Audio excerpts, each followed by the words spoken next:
ग्रंथ जो है आचार्य ओझा जी का है, और बहुत दिनों के बाद ऐसा अपनी वाणी को पवित्र करने का अवसर मिला।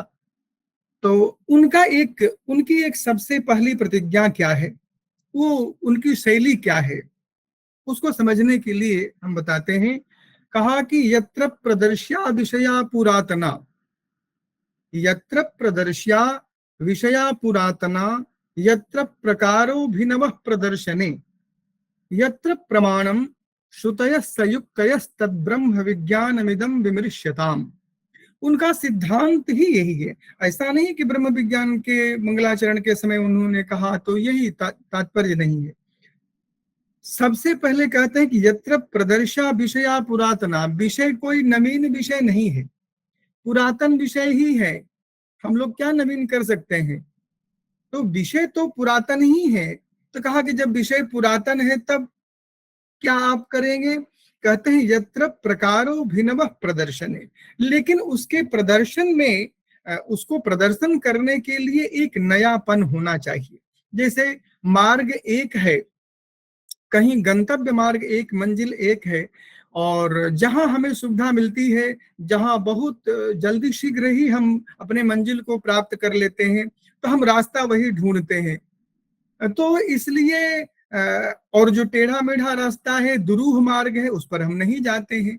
तो कहते हैं कि भाई यत्र प्रकार, प्रकार तो बहुत अतीत पंथानम तब च महिमा वांग मनसयो, और नृणाम एको गम्यस्तमस्य पैसा वर्णव इव। लेकिन रास्ते तो बहुत हैं, लेकिन यत्र प्रकारो भिनव प्रदर्शने, उसी विषय को, विषय का प्रदर्शन के लिए एक अभिनव नया एक स्वरूप उसको दिया गया। तो कहते हैं कि हो सकता है जब आप कुछ विशेष प्रदर्शन, अभिनव प्रदर्शन करते हैं, तो उसमें प्रमाण नहीं होगा। कहे नहीं नहीं, ऐसी बात नहीं है। यत्र प्रमाणम श्रुतयः, कहते ठीक है, श्रुति प्रमाण है, वेद प्रमाण है, लेकिन प्रमाण भी होगा तो युक्ति नहीं होगी। तो कहा नहीं, युक्ति भी है। यत्र प्रमाणम श्रुतयः सयुक्तयः, युक्ति पूर्वक आप जो जानते हैं कि युक्ति और प्रमाण, इन्हीं दोनों के आधार पर हम लोग शोध ग्रंथ लिखते हैं, निबंध लिखते हैं, जो कुछ लिखते हैं, उसमें सबसे पहले युक्ति चाहिए और उसके बाद प्रमाण चाहिए। हमारी युक्ति, हमारी कल्पना जरूर है, लेकिन उसमें शास्त्र का प्रमाण क्या है, यह हमें जानना बहुत जरूरी है। इसीलिए आचार्य चरण ओझा जी कहते हैं यत्र प्रमाणम श्रुतयः संयुक्तयः तद ब्रह्म विज्ञानमिदं विमृश्यताम। इसलिए यह इनकी प्रतिज्ञा है। तो इनके एक एक वाक्य जो है श्रुति से प्रमाणित है और युक्ति से संयुक्त है, इसलिए एक भी वाक्य आचार्य चरण ओझा जी का अप्रामाणिक नहीं है। इसलिए अब हम लोग विषय पर आते हैं। एक यह विषय जो है बड़ा एक नवीन विषय आया, और नवीन विषय यह इसलिए है कि यह शारीरक भाष्य है, और ब्रह्म सूत्र पर आज शंकराचार्य जी का शारीरक भाष्य है। अब हम लोग तो वस्तुतः आप जानते हैं वेद के विद्यार्थी हैं, ब्रह्म सूत्र कहाँ पढ़ेंगे। लेकिन मैंने विमल जी से चर्चा भी की थी कि भैया ये विषय बहुत दुरूह है, और हम लोग वैदिक आदमी कहाँ तक इसका वो कर सकते हैं। लेकिन मंद बुद्धि भी भगवत कृपा से अपनी वाणी को पवित्र करने के लिए यहाँ उपस्थित हुआ। उसी दृष्टि में सबसे पहले मैंने सोचा कि शारीरक का अर्थ क्या होगा। बहुत ऐसे शोध छात्र होंगे, बहुत ऐसे लोग भी होंगे हमारे जैसे मंद बुद्धि वाले, कि शारीरक का अर्थ नहीं उन्हें मालूम है। कहा कि शारीरक शब्द का अर्थ, शारीरक ही नाम क्यों पड़ा, कारण क्या है, आइए हम जानते हैं। तो कहते हैं कि सबसे पहले इसकी व्युत्पत्ति करेंगे, व्युत्पत्ति के द्वारा ही तो अर्थ जो है प्राप्त होगा। तो क्या है भाई, कहते शरीरे भवः शारीरः, शरीरे भवः शारीरः। तो कहा कि वह शारीर कौन है भाई, तो कहते हैं आत्मा। आचार्य शंकराचार्य जी कहते हैं, मैं इसके बाद आचार्य ओझा जी पर आऊंगा क्योंकि ये सामान्य अर्थ है। कहा शरीरे भवः शारीरः आत्मा, और स एव शारीरकम, स्वार्थ में कन प्रत्यय हुआ। तो कहते हैं कि इसका तात्पर्य यह हुआ कि आत्मा ही जहां का प्रतिपाद्य है, आत्मा का प्रतिपादन करना, और वह आत्मा क्या है, वही ब्रह्म है। अथवा कहते हैं कि शरीरम आत्मानम क्योंकि वे भेद नहीं समझते हैं। आचार्य शंकराचार्य जी कहा कि शरीरम, तो शरीरम का तात्पर्य क्या है भाई, कहे आत्मानम। और कायति, कायति का अर्थ क्या है कि प्रतिपादयति इति शारीरकम। कहते हैं कि आत्मा का जो प्रतिपादन करे, ब्रह्म का जो प्रतिपादन करे, उसी का नाम है शारीरकम। ये सिद्धांत हुआ। इसीलिए यहाँ जो है कई शब्द धातु से जो है कायति बना, तो दो अर्थ हुए, शरीरी भव शारीर आत्मा, और स एव शारीरकम, आत्मा का ही प्रतिपादन के दवा शरीरम। दोनों व्युत्पत्ति जो है अत्यंत सरल है। शरीरम आत्मानम कायति प्रतिपादयति वा शारीरकम। तो आत्मा का जहां प्रतिपादन हो रहा है, आत्मा ही जहां का प्रतिपाद्य विषय है, वही शारीरक है। और उसी भाष्य का नाम शारीरक भाष्य पड़ा। ये ब्रह्मसूत्र पर आचार्य शंकर जी का भाष्य है। अस्तु, अब हमारे आचार्य ओझा जी, अब हमारे पार्टी के आचार्य हैं ओझा जी। ओझा जी भी लिखते हैं शारीरकम, यह भी इनकी विशेषता है। तो वो कहा कि भाई जब ये लिखते हैं, लिखने के क्रम में यहाँ सबसे पहले कहते हैं कि भाई, कहते हैं कि आत्मा का निरूपण ये भी करते हैं।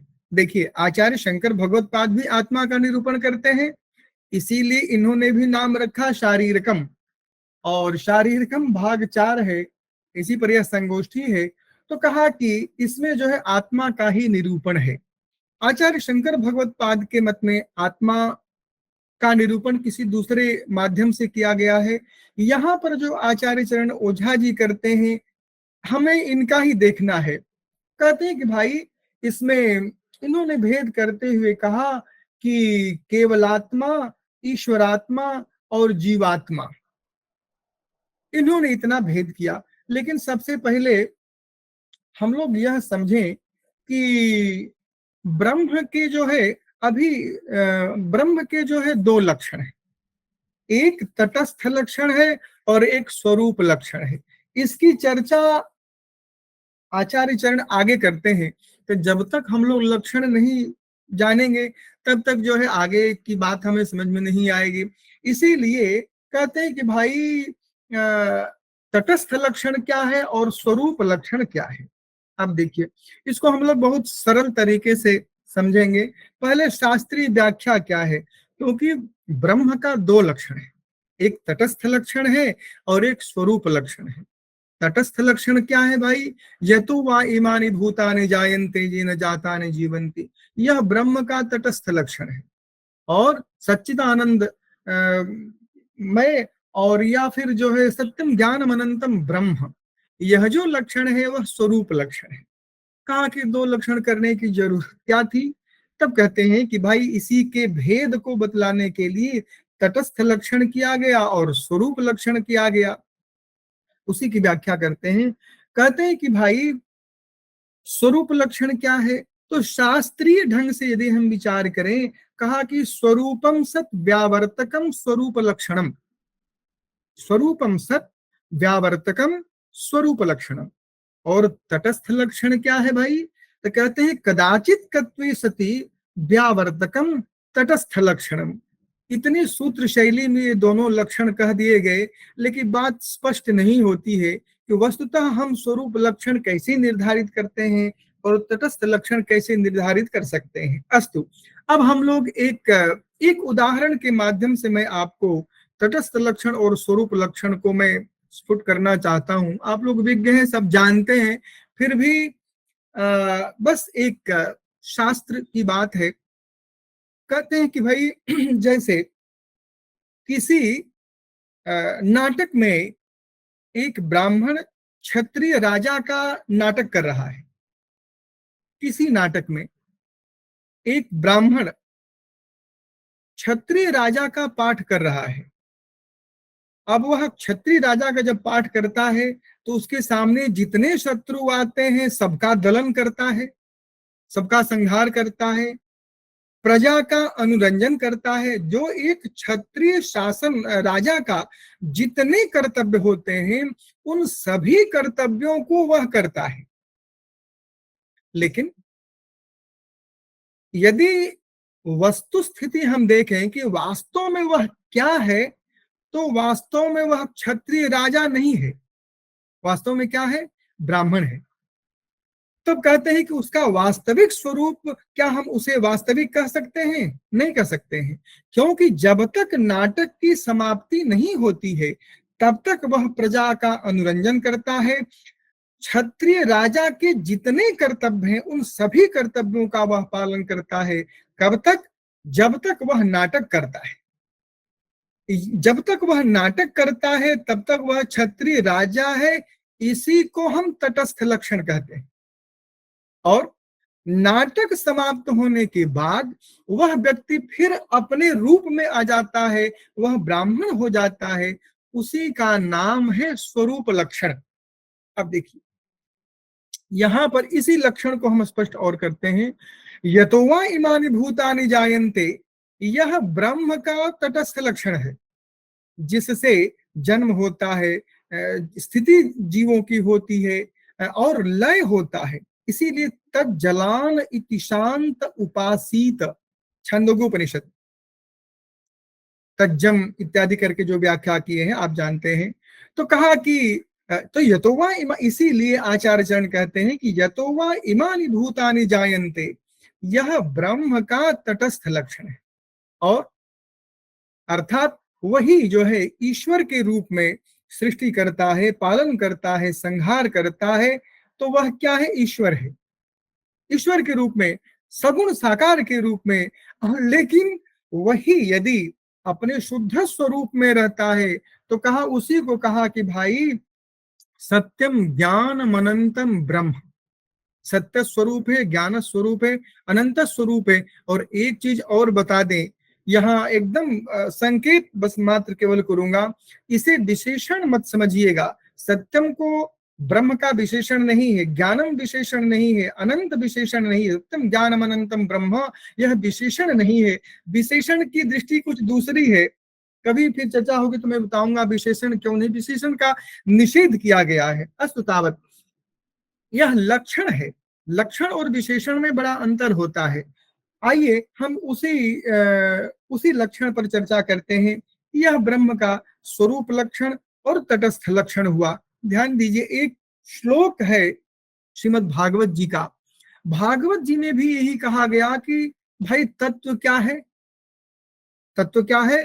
तो कहते हैं वदन्ति तत्तत्त्वविदः तत्त्वं यज्ञानमद्वयम् ब्रह्मेति परमात्मेति भगवानिति शब्दते। कहते तत्त्वं यज् ज्ञानम अद्वयम। तत्व क्या है? तत्व की परिभाषा क्या है? यज् ज्ञानम अद्वयम वर्तते तत्तत्वम, अद्वयम ज्ञानम तत्वम। वहां भी देखिए निर्गुण ब्रह्म की चर्चा होती है।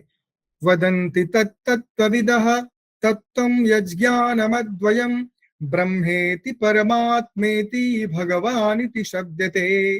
कहते हैं कि भाई उसी को ब्रह्म कहते हैं, उसी को परमात्मा कहते हैं, उसी को भक्त भी कहते हैं। इसलिए वदन्ति तत्तत्त्वविदः तत्त्वं यज्ञानमद्वयम् ब्रह्मेति परमात्मेति भगवानिति शब्दते। अब इसको भी जरा जरा सा हम लोग समझ लें कि भाई तत्वविदः जिसको तत्व कहते हैं वह तो एक ही तत्वम यज्ञान मद्वयम, लेकिन उसी तत्व को ब्रह्म कहते हैं। ब्रह्म कौन कहता है? योगी ब्रह्म जो है, जो ये है निर्गुण निराकार की उपासना करने वाले, वे जो है उन्हें ब्रह्म कहते हैं। अद्वैतवादी उसे ब्रह्म कहते हैं। और वदन्ति तत्तत्त्वविदः तत्त्वं यज्ञानमद्वयम् ब्रह्मेति परमात्मेति। परमात्मा कौन कहता है? योगी उसे परमात्मा कहते हैं। और हम लोगों के जैसे जो भक्त हैं उसे भगवान कहते हैं। वदन्ति तत्तत्त्वविदः तत्त्वं यज्ञानमद्वयम् ब्रह्मेति परमात्मेति भगवानिति शब्दते। लेकिन कहा कि ब्रह्म कहा, परमात्मा कहा और भगवान कहा। एक आचार्य कहते हैं, मैं उस दृष्टि से अद्वैत दृष्टि से विचार नहीं करूंगा, एक दृष्टि से आचार्य चरण मधुसूदन ओझा जी की यह व्याख्या है, कहीं मैं पढ़ा था, उन्होंने कहा कि भाई देखिए, इन तीनों स्वरूपों में जैसे उत्तरोत्तर बलियान है, ब्रह्म, परमात्मा और भगवान में उत्तरोत्तर बलियान, जैसे कहा ना कि परस्परम मुनीनाम उत्तरोत्तरो बलियान जो कहा है, उसी तरह यहाँ ब्रह्म का उत्कर्ष रूप परमात्मा है और परमात्मा का उत्कर्ष रूप क्या है, भगवान है। इसीलिए इसमें आगे कहते हैं कि अजायमानः बहुधा विजायते, श्रुति स्वयं कह रही है अजायमानः बहुधा विजायते, और इसी को आचार्य चरण ओझा जी कहते हैं इदम विबभूव सर्वम, आगे की श्रुति वाक्यों में कहते हैं। तब कहते हैं कि भाई यह उत्कर्ष कैसे है, क्या कारण है। अब आप देखिए, हम आपको ले चलते हैं शिशुपाल वध के उसमें, पहले उसमें कहते हैं कि भाई जब सभी सभा में उपस्थित थे और सभा में उपस्थित लोगों ने देखा कि एक आकाश मार्ग से एक ज्योति आ रही है, एक प्रकाश है, प्रकाश पुंज है। चयस्त्विषामित्यवधारितं पुरा ततः शरीरीति विभाविता कृतिम विभुर्विभक्तावयवं पुमानिति क्रमादमुं नारद इत्यबोधिसः। यही तीनों की स्थिति है। सबसे पहले उस प्रकाश पुंज को हम ब्रह्म कहते हैं, सच्चिदानंदमय। इसीलिए कहा कि सच्चिदानंद रूपाय विश्वोत्पत्त्यादि हेतवे, ध्यान दीजिए, सच्चिदानंद रूपाय यह भगवान का स्वरूप लक्षण है, विश्वोत्पत्त्यादि हेतवे यह तटस्थ लक्षण है, और सच्चिदानंद रूपाय विश्वोत्पत्त्यादि हेतवे तापत्रय विनाशाय श्री कृष्णाय वयं नमः। ये दोनों लक्षण अपने आप स्पष्ट है। तो उसी प्रकार कहा कि सबसे पहले कहा चयस्त्रिषामित्यवधारितम पुरा, जैसे ही कुछ दिखाई दिया तो लगा कि यह एकदम प्रकाश है। इसीलिए जो ज्ञानी है, जो निर्गुण निराकार भगवान ब्रह्म की उपासना करते हैं, वे अपने हृदय में केवल प्रकाश का ध्यान करते हैं, प्रकाश पुंज है। भगवान का कोई स्वरूप नहीं है निर्गुण निराकार के मत में, केवल प्रकाश ही प्रकाश है। नहीं कछु चाहिए दियाघृत बाती, गोस्वामी तुलसीदास जी कहते हैं, परम प्रकाश रूप दिन राति, वह चाहे दिन हो चाहे रात हो, वह परम प्रकाश स्वरूप है ब्रह्म। परम प्रकाश रूप दिन राति, नहीं कछु चाहिए दिया घृत बाती। न दिया की जरूरत है न घृत की, क्योंकि भाई प्रकाश के लिए तो दिया घृत और बाती तीनों की आवश्यकता है, लेकिन वह परम प्रकाश स्वरूप परमात्मा है, ब्रह्म है। इसीलिए चयस्त्रिषामित्यवधारितम पुरा, अब उसका उत्कर्ष हुआ, उस ब्रह्म का उत्कर्ष हुआ, तब क्या हुआ, ततः शरीरीति विभावितावत् कृतिम, जब कुछ नजदीक आया तब लगा कि भाई यह तो कोई शरीरी, अर्थात कोई लग रहा है कोई पुरुष है, वही परमात्मा है। ब्रह्म, ब्रह्म का उत्कर्ष हुआ परमात्मा, और परमात्मा की बात जब अत्यंत समीप में आता है, विभुर विभक्तावयवम पुमानिति, अब जब अंग उसके अवयव दिखाई देने लगे तो कहीं यह तो कोई पुरुष है। लेकिन वही तत्व जो है जब अत्यंत समीप में आ गया, अत्यंत समीप में आ गया, क्रमादमुम नारद इत्यबोधिसः, तब लोगों ने कहा कि अरे भैया ये तो नारद जी हैं। इसीलिए वदन्ति तत्तत्त्वविदः तत्त्वं यज्ञानमद्वयं ब्रह्मेति परमात्मेति भगवानिति शब्दते। इसलिए इस प्रसंग में मैंने इस बात को कह दिया। अब आइए, अब आचार्य चरण क्या कहते हैं। अभी समय है कुछ? अभी पर्याप्त समय है। कितना सर? मणि जी बताइए सर को समय। हाँ 10 मिनट और है आपका सर, 15 बस, मिनट। बिल्कुल बिल्कुल सही सही समय बताया। हमने कहा कहीं समय को अतिक्रांत तो मैं नहीं कर रहा हूँ। अब देखिए, उसी बात की ओर संकेत करते हैं कि भाई केवल आत्मा, ईश्वरात्मा और जीवात्मा, ध्यान दीजिए, आचार्य शंकर पाद भी जो है दो तत्व को मानते हैं, जिसको आचार्य चरण विश्वातीत और विश्वात्मा और विश्व के रूप में मानते हैं, पर तीन रूप में। लेकिन आचार्य चरण शंकराचार्य जी विश्व मानते हैं और विश्वातीत, तो निर्गुण और सगुण है। लेकिन इनमें मानने का कारण क्या है? एक अपनी युक्ति और उसमें प्रमाण देते हैं। आचार्य चरण कहते हैं कि इदम विश्व सृष्टि नाम अनंतादिम अनंता इदम एकम ब्रह्मैव क्षेत्रम तदिदम एकम एव कथम विश्व रूपो बभूव। स्वयं प्रश्न करते हैं, एकम वा इदम विबभूव सर्वम, यह जो श्रुति वाक्य है वह एक से अनेक कैसे हो गया? इसीलिए तो कहता है कि श्रुति कहती है अजायमानः बहुधा विजायते। हम लोग तो भक्त हैं, हम लोग तो कहते हैं कि भाई स श्रेयान भवति जायमानः, जायमानः उ स श्रेयान भवति। इसलिए तो कहा कि इसी इसी की चर्चा करते हुए उन्होंने दो भेद किया। कहा कि ब्रह्म क्यों कहा भाई, ब्रह्म उसे क्यों कहते हैं?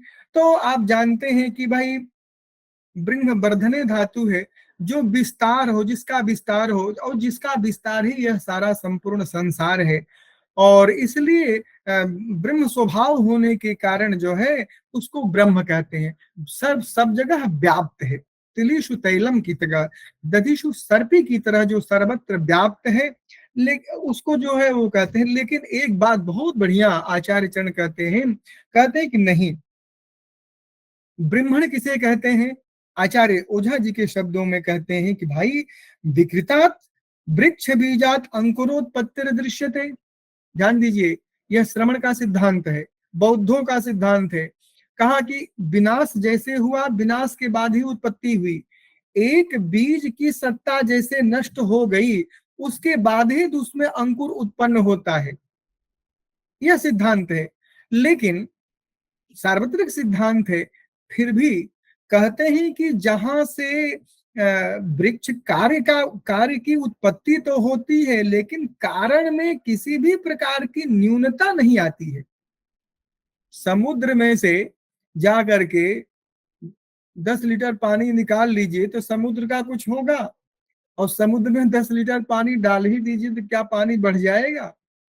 सूर्य के प्रकाश से आप कहें कि जरा एक आध पाव प्रकाश हमें दे दीजिए, तो क्या सूर्य का कुछ बिगड़ेगा? कुछ नहीं बिगड़ेगा। उसीलिए कहते हैं कि जहां पर यह एक नियम है कि एक वृक्ष अंकुर तभी निकलता है जब बीज की सत्ता समाप्त हो जाती है। लेकिन वह परमात्मा ऐसा है, उसका ब्रह्मण स्वभाव ऐसा है। आचार्य चरण स्वयं कहते हैं कि यत्र तु अविकृता देव बीजात उत्पत्ति ही तदिदम ब्रह्मणम नाम। ब्रह्म में ये जो ब्रह्म धातु है और ब्रह्मण है, इसका तात्पर्य क्या है? तो कहते हैं जहां बीज में किसी प्रकार का विकार न आवे, जिसको पूर्णमदः पूर्णमिदं पूर्णात् पूर्णमुदच्यते पूर्णस्य पूर्णमादाय पूर्णमेवावशिष्यते। लेकिन सामान्य यह बात है कि कहीं ना कहीं विकार उत्पन्न होता। हम लोगों की अवस्थाएं हैं, बाल्य, आगे वर्णन करेंगे, बाल्य, कौमार, जुआ इत्यादि सब सारी अवस्थाएं हैं। लेकिन एक चीज और, इस चीज को आचार्य चरण कहते हैं, ओझा जी कहते हैं कि इसी बात को कह करके मैं बंद करूं, क्योंकि विषय बहुत, इसमें तो बहुत अधिक व्याख्यान हो तब जाकर के समझ में आएगा। तो उन्होंने कहा कि भाई देखिए, सुवर्ण को हम कैसे देख सकते हैं? सुवर्ण को किसी न किसी रूप में ही देख सकते हैं, चाहे वह कटक हो, कुंडल हो, आभूषण हो। अब कोई कहे कि शुद्ध सुवर्ण का आप ध्यान करिए, शुद्ध सुवर्ण का ध्यान रखिए, तो वह भी सुवर्ण जो होगा वह किसी न किसी आकार में, किसी न किसी अवस्था में होगा, किसी न किसी गुण को धारण करके होगा। तो शुद्ध ब्रह्म का स्वरूप हम ध्यान नहीं दे सकते हैं, ध्यान में नहीं ला सकते हैं, कोई न कोई उसके लिए आकृति चाहिए। उसी तरह न तत्र चक्षुर गच्छति न वाग गच्छति इत्यादि जो कह करके कहा, मन भी नहीं जाता है वहां पर। क्यों? मन को भी किसी न किसी आकार की जरूरत पड़ती है। तो मूल तत्व जो है आचार्य ओझा जी कहते हैं कि मूल तत्व वही है, एकम वा इदम विबभूव सर्वम में कहते हैं वह जिसमें किसी प्रकार का विकार नहीं उत्पन्न होता है, वही ब्रह्म का ब्रह्मण स्वभाव है। कहा अभिकृत अभिकृता देव बीजात उत्पत्ति तदिदम ब्रह्मणम नामो। तो कहते हैं कि भाई इसके बाद कहे तदिदम ब्रह्मणम यत्र उपपद्यते तद ब्रह्म। ब्रह्मण का यह जो स्वभाव है, जहां पर किसी भी प्रकार का कोई विकार ही नहीं है और कार्य है, कार्य के रहने के बाद भी कारण में किसी प्रकार की विकृति नहीं आती है, वह अविकृत रूप में रहता है, उसी का नाम ब्रह्म है।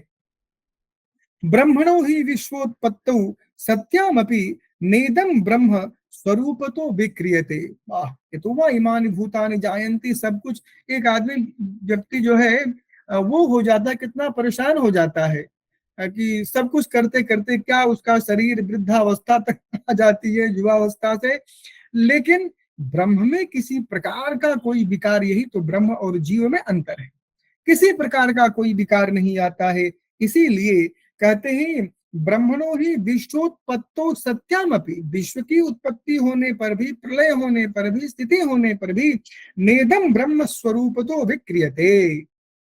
हम लोग जैसे कि यह लक्षण ब्रह्म में घट रहा है, वस्तुतः मैं सत्य बताऊं, शुक्ला जी को जैसे मैंने देखा 2004 में, आज भी ठीक उसी तरह देखता हूं।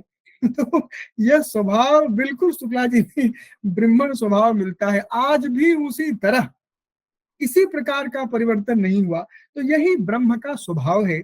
और कहा कि न विकृते तस्मात् तस् एतत् अपूर्व रूप प्रादुर्भावस्य ब्रह्मण संज्ञा क्रियते।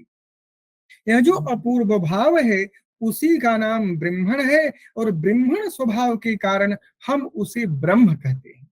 अब जो है इसीलिए नित्यम विज्ञानमानंदम ब्रह्म सत्यम ज्ञानम अनंतम ब्रह्म। देखिए इसके पहले जो हम लोगों ने लक्षण किया था स्वरूप लक्षण और तटस्थ लक्षण, उसी लक्षण का उदाहरण देते हुए आचार्य ओझा जी कहते हैं, और इसके दो भेद कहते हैं, दो भेद बतलाते हैं। कहते द्विधा आख्यायते। तटस्थ कहते हैं कि देखिए तटस्थ लक्षण को हम लोग समझे नहीं होते तो आगे बात खुलती नहीं। कहते हैं तटस्थ लक्षण तो विज्ञातम अपि स्वरूप लक्षण तो यह न विज्ञायते तद अचिंत्यम। दो लक्षण किया, एक दो भेद किया उस ब्रह्म का, ब्रह्मण स्वभाव का। कहा एक अचिंत्य है और एक प्रमेय है।